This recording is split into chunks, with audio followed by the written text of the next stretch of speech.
In Vietnamese, DUE is pronounced Zue. And so I know that confuses some people. It's a Jedi mind trick. And I do go by Do if you call me that. And sometimes people call me Due, which is fine. Um, but I think what's important um, in terms of sharing today is talking about what it takes to lead in alignment and wholeness. And I don't know about you, but for me, the pandemic was really, really hard. And my response to the pandemic was building out this leadership program for myself, but also for communities of color, inner city communities, which were devastated during the pandemic and continued to be devastated by gun violence. And there is a question we have: how do you lead in alignment and wholeness when society continuously marginalizes you? When society continuously gives you signals that you don't belong? And I was not okay during the pandemic after George Floyd, and then after the shootings in Atlanta and the rise of anti-Asian violence and messages me, my peers, my friends got that suddenly we don't belong in this country. It was really hard to pull yourself or pull myself back together, especially when people saw me as someone in the mindfulness space, someone who is supposed to be able to take care of other people and show up with compassion and kindness when I was in so much pain. And, you know, when you decide to do this work, and I've been doing this work for about 10 years, I thought I had healed myself. I thought I had worked on myself. I thought I was strong enough to do this work. And the pandemic exposed all of these wounds and put salt on them. And I was like, wait a second, I am not okay. I have to go back and pull myself together in a different way. I had to rebuild myself and change my patterns because there were things I had allowed to happen that I couldn't continue to be part of. A codependence that was in my life that had to change because I consider myself a social entrepreneur. I consider myself someone who wants to change the world. I started 2 organizations, first Calm Clarity in 2014 or 2013, and then another organization, the Collective Success Network, to help first-generation college students navigate college and enter professional careers. And not that I was a martyr, because I knew the importance of self-care, but when you're a founder, there are expectations that you continue to pour yourself into the organization that you represent to get other people to support it. And when the pandemic happened, I could not sustain that. And I had to change the way I was building these organizations or whether I would continue to build these organizations because I was not okay. And the people I served were not okay.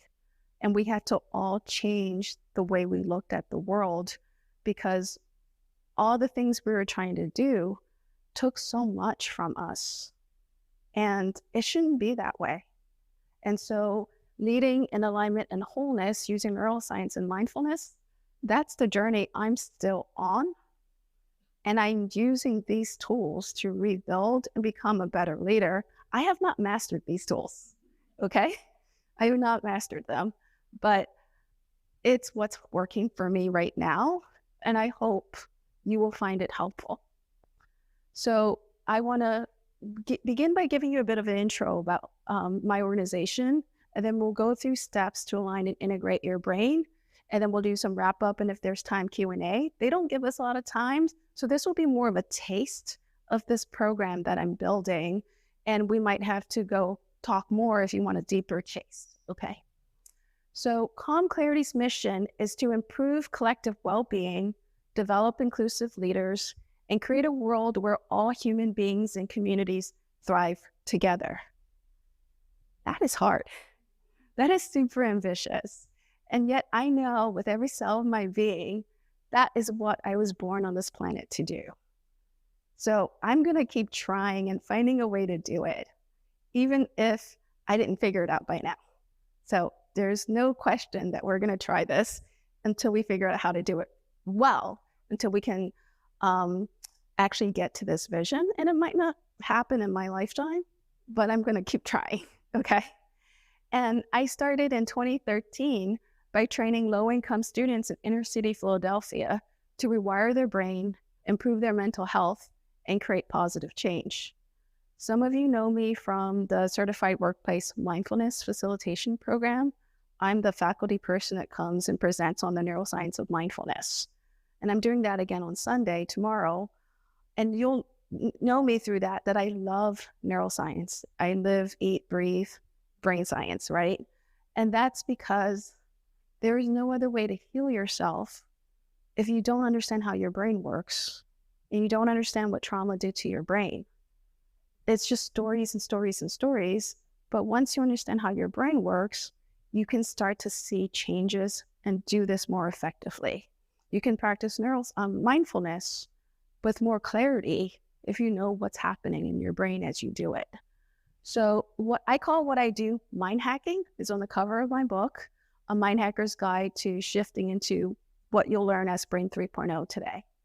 And my definition is that it means using science to enhance the best qualities of being human by proactively steering brain development in a way that physiologically supports greater physical, emotional, mental, and spiritual well-being, alignment, and integration. Raise your hand if you want to experience that type of well-being, alignment, and integration. Okay. Now, the reason why it's hard, I think this is on its own timer for some reason. The reason why I bring this up as a definition is because we don't experience this because of trauma. When you experience trauma in any form, it creates dissociation, fragmentation, and compartmentalization. And most of us show up at work not in this state because of all the experiences we've had in life telling us it's not okay to be you, to be whole, to present all of yourself at this place we call work, right? And it takes effort to heal yourself if you want to show up with alignment and wholeness. It is not easy. That's why all these leaders are talking about it, right? And so it is even more important out in communities where there is gun violence. In the wake of the pandemic today, there are so many shootings. I live in Philadelphia, and just a mile away from me last week, there was a drive-by shooting where kids shot at 5 other kids, spraying 70 bullets across a football field. That is terrifying. Why is that happening, and how can we stop that? And so this is my attempt. It may not be the best attempt, but it's my attempt to develop an easy-to-understand science-based curriculum that shares leadership and life skills so that people can heal their trauma. They learn how to de-escalate conflict and create positive change. That's the curriculum I'm presenting today. And if you understand why people hurt people, it's usually because they're in so much pain. If we heal that pain, there is no more motivation to hurt anyone, right? So at the heart of violence is the fact that hurt people hurt people. And if you can help stop that cycle of pain and suffering and trauma, we may have community healing and peace. And that's the end game I'm playing for. I'm not here to increase productivity at your company. That is nice, right? But I'm going for this. And so we've built this curriculum. We're testing it. We're going to try to design a facilitator certification program to train coaches, educators, social workers, nonprofit staff working in youth development and violence prevention to try to share this in a more scalable way. And we're also offering this leadership program to professionals and corporations to raise funds, to recruit volunteers, to to support you to make changes in your community, because you don't live in isolation, right? Your children go to these schools. You are part of these communities. How do we spread this in ways that are relevant and practical and make sense? So this program has 3 levels, and you're going to experience the first level today. So we'll talk about your brain patterns, your triggers, and your storyteller. Um, and a lot of people use brain science today, which is great because I love neuroscience. So you might have heard some of this before. Your brain has a storyteller. It's called the default mode network. It has a job. It's continuously self-activating whenever you're not focused or whenever you're tired, so that your focused attention system has a break.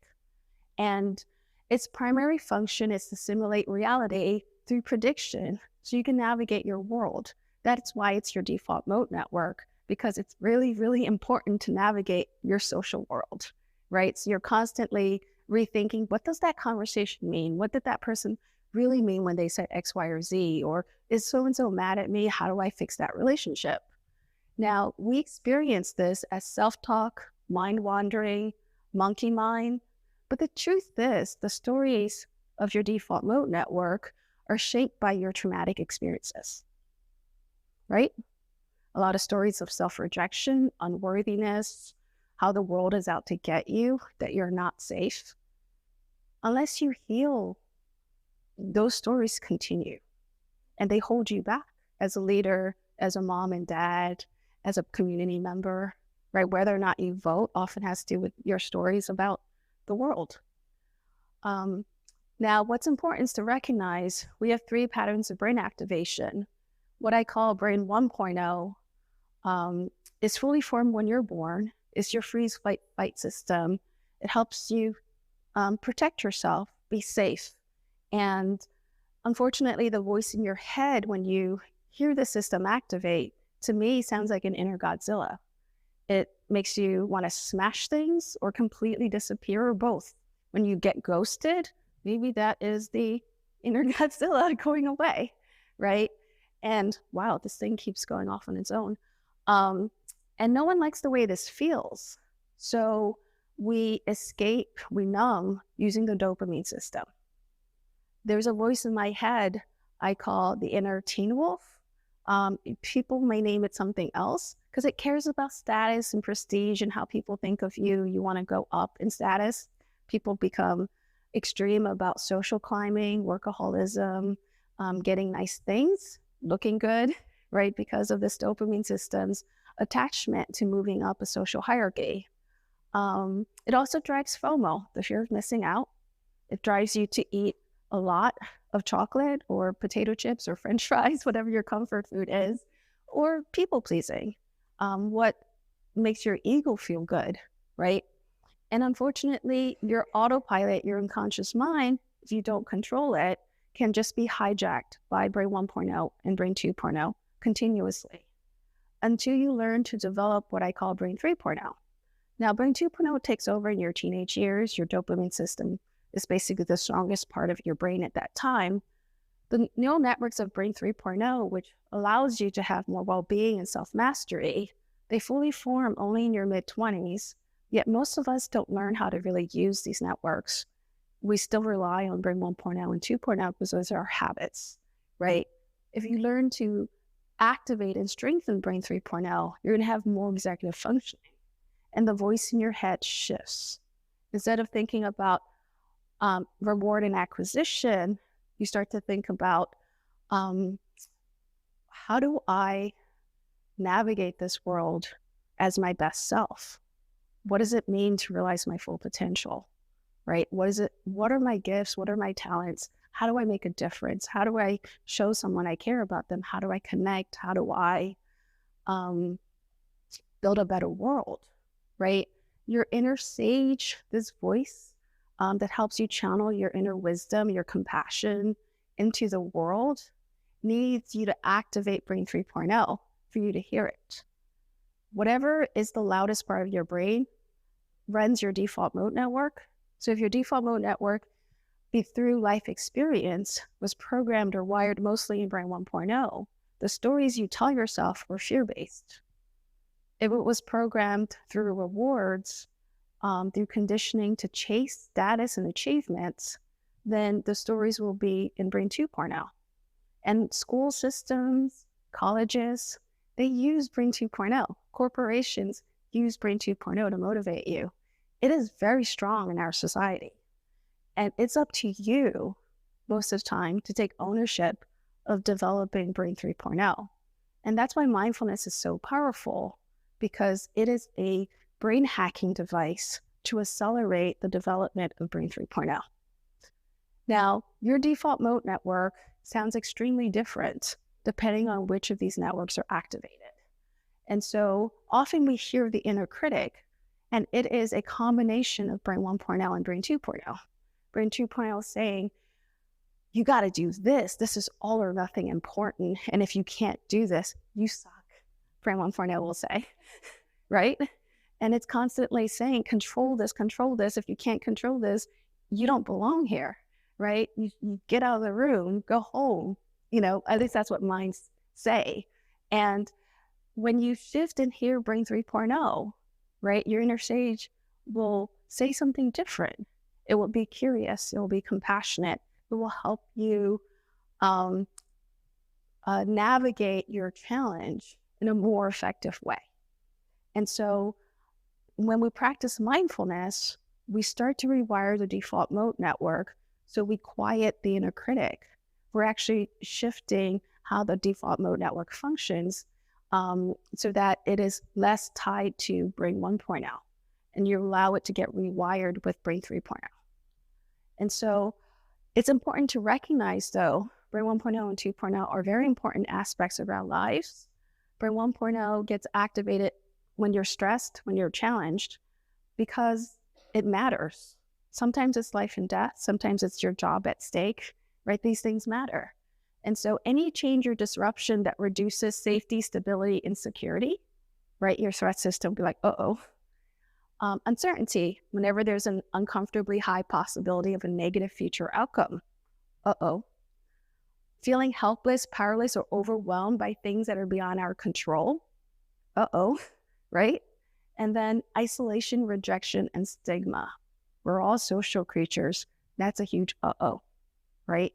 At the same time, a lot of us don't like these feelings, so we'll go into Brain 2.0. And Brain 2.0 chases rewards. So money, pleasure, status, validation, safety, comfort, or relief from a negative feeling. It's a strong urge to control what you're experiencing. I'm not angry, right? I'm not upset. What are you talking about? High stakes. We believe an event will have a huge impact on our lives, and a strong attachment to a specific outcome, which I call tunnel vision, such that when that doesn't happen, it's catastrophic. If you're the parent of a teenager, that teenager has one thing in mind, whatever it is, and if they don't get it, my life is over. It's just over, right? You can't see any other way of doing things.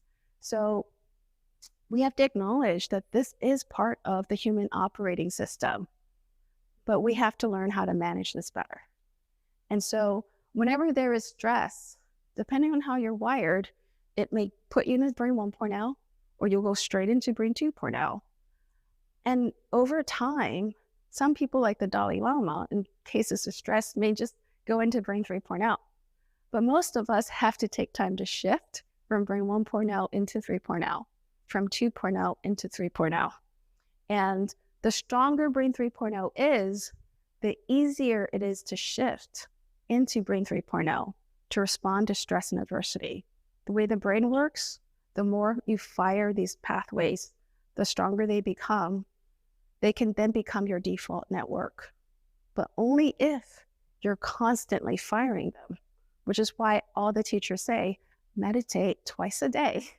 Most of us don't have time to meditate 2 hours a day, but just continuously firing these networks allow you to make this shift more easily. So I think about the key mechanisms to build up Brain 3.0 as strengthening your emotional immune system. Because the stronger they are, the more you can go through adversity, the more you can be around negativity, the more you can deal with crisis and not become part of the crisis. Does that make sense? Because some people, the toxicity pulls them in and they become toxic, right? Um, and so what you want to do is exercise and grow Brain 3.0, all those pathways for executive function and self-mastery. You're going to calm the Brain 1.0 and Brain 2.0 pathways that trigger the freeze, fight, flight system. And you do that by stimulating your parasympathetic nervous system, which governs all your rest and digest functions. It improves your immune health. It helps you to connect socially. And then you're going to strengthen the 10 and befriend system, your compassion system, which will improve your heart health and lower your blood pressure. Okay. So one thing we need to do is to breathe deeply to restore Brain 3.0. That's why there's a lot of breathing meditations, pranayama. Wow, this just keeps going.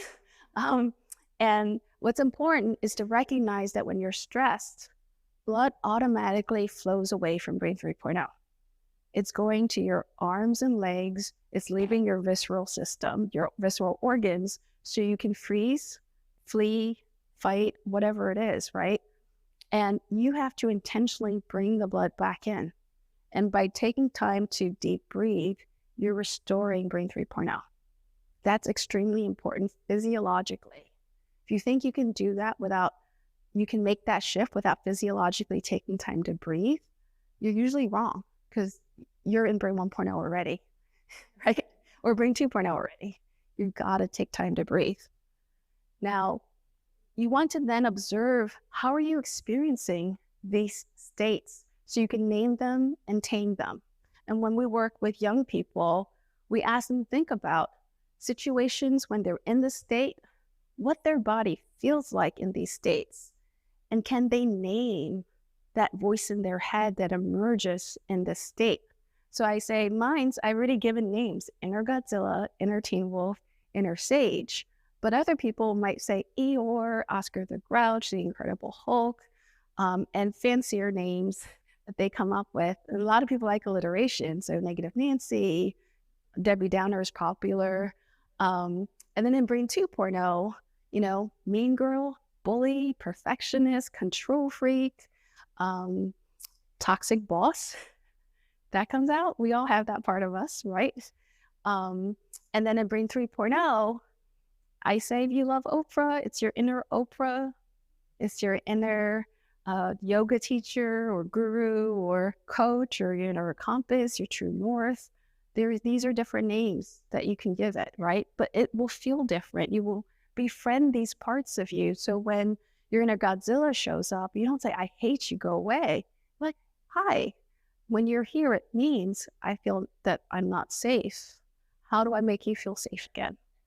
Right? When the Teen Wolf shows up, you're like, oh, you crave something that you're not getting, right? You feel this insecurity that you're not good enough unless you get this thing.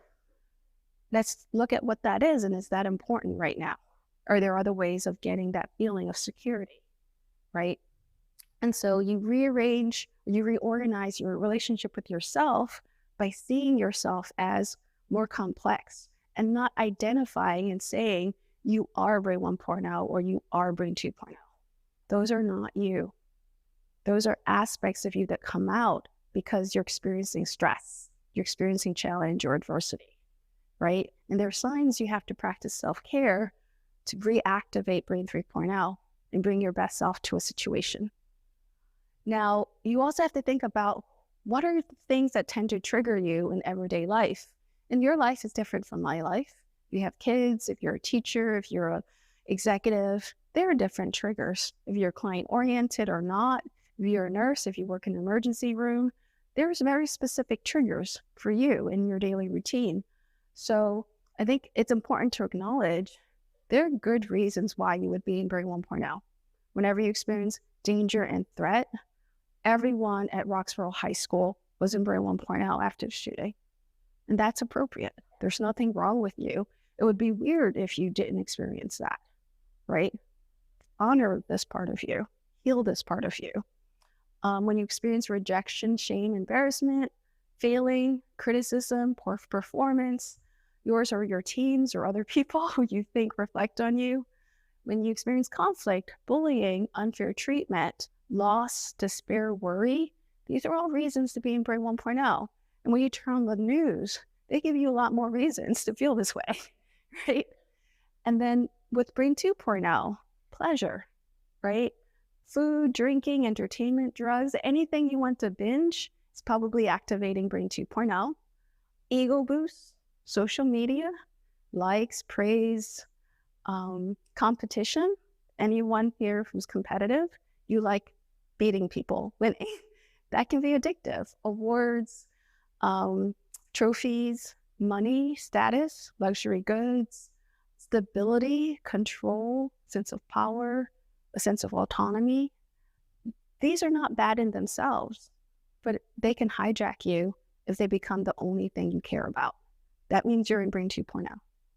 And then with Brain 3.0, there's so many things that also activate Brain 3.0. Like when you learn for the sake of learning, when you're truly curious about a topic, when you build a skill, when you create, when you teach, when you share, when you're part of a community, when you connect with someone in a meaningful, authentic way, when you live healthy, you take care of yourself, you meditate, you shower, you eat healthy, right?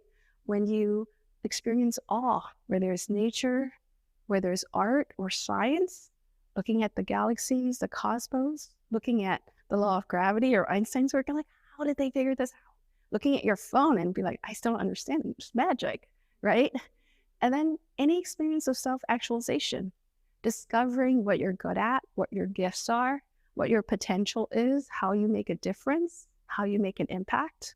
All of those move you towards the person you're meant to become. You discover that as you live. None of us really know what the end point is, right? And so it's important to write down what these are in your life, and especially to be aware of what brings you into Brain 3.0.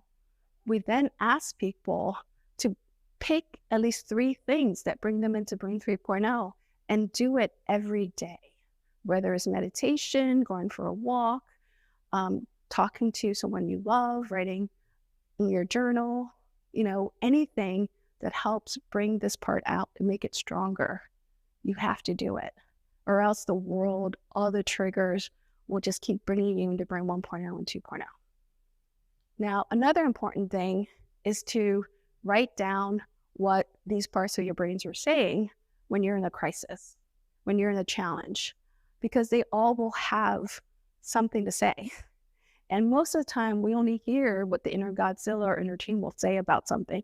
This sucks. I hate this person. Why are they bothering me? Whatever it is, right? But if you take time to write down what they're saying, the loudest part, the part that's strongest in your default mode network will be the loudest. And that gives you data. Is your Brain 2.0 the strongest? Your Brain 1.0 the strongest? Have you done enough work that your Brain 3.0 can be heard more easily? Right? So you write down what they all say, but then you step back and you ask yourself, what is your Brain 1.0 worrying about? What is it trying to avoid? What is your Brain 2.0 craving or hoping to get to feel good? And are you trading a short-term reward? Are you picking a short-term reward over something that's much more important to you? Does it jeopardize a long-term goal, right? And so the last question is, what is the bigger picture perspective that your Brain 3.0 is guiding you to see? And once you think about that and answer these questions, then you can ask, which path is the best path? Who should I listen to? It's like a board of directors. And you can say, well, what Brain 1.0 is telling me to do would result in this. What Brain 2.0 wants to do would result in another outcome. I might lose a relationship. I might hurt myself. I might not finish college or whatever it is, right? And then what Brain 3.0 is sharing, does that lead me to the path that matters the most to me? That's what ultimately what I want, right? And so I think it's important for us to take the time to clarify all that noise and chatter in our head, instead of just saying the noise is bad. The noise is data that tells you about your social conditioning and what brings you out of alignment and wholeness. It tells you what you need to heal, right? Listen to that data, because that ultimately you have to go into it sometimes so that that voice becomes gentler, right? Once you heal that voice, it feels more, what's the word? Integrated. It's no longer exiled from you. You can then tap into the wisdom of that voice and understand whenever Brain 1.0 speaks, it sees danger or threat or something. Is it true? Is that a reliable piece of information? Is this person someone I can actually trust or not? Right? You need to be in tune with your gut feelings. And if you don't allow yourself to hear these voices, you can't feel the wisdom of your body.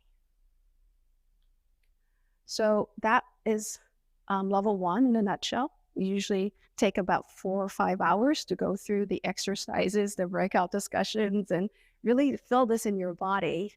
And then when we talk about level 2, we won't go through this today, but it's about transforming into your inner sage.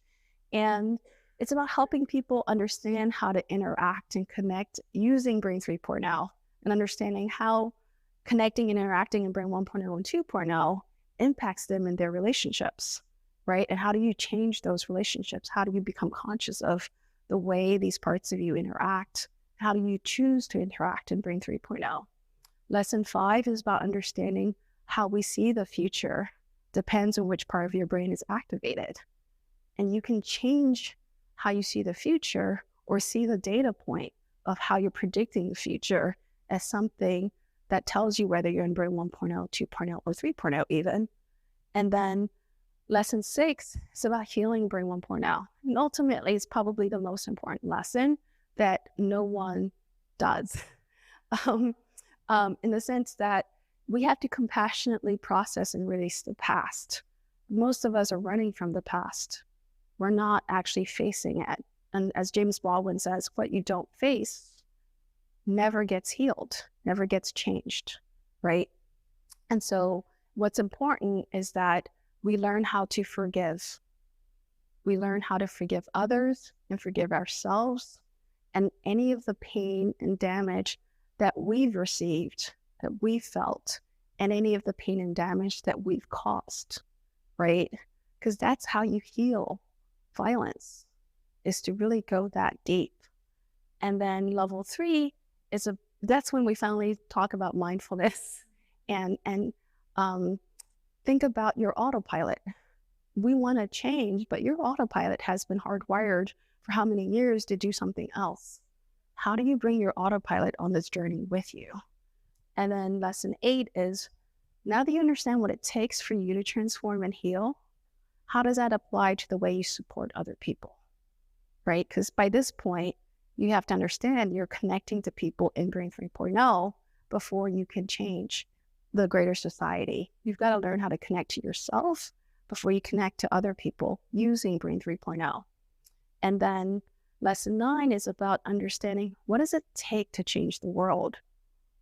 How can you increase your circles of control and your circles of influence to make a difference? Depending on who you are, your resources, your community, it's not a one-size-fits-all process, right? So I hope whatever I shared has inspired you to see that by changing your brain, by bringing yourself into alignment and wholeness, you heal yourself and you become part of healing others. And I invite you to take this journey with me in the sense that, well, you know, we are trying to create a collective shift into Brain 3.0. I believe the more people live and breathe Brain 3.0, the more peace, the more prosperity, the more love and compassion everyone will experience, the greater the collective well-being of our society and our world. So if this resonates with you, volunteer with us. Read my book. We raise money by selling Calm Clarity cards to help people activate Brain 3.0. There's more resources on our website, calmclarity.org. You can subscribe to our newsletter. We send out quotes to inspire Brain 3.0 every Monday morning. I still got to work on the one for this Monday. And, you know, movements take people. Movements take time. I hope, you know, what I shared today was helpful. Thank you. So if you want to hear more about the neuroscience of mindfulness, I'm doing a workshop tomorrow morning. and I'll be here to answer your questions. I'll just go back to return the microphone and everything. But thank you for your attention, and I hope that you join me in making the world a better place.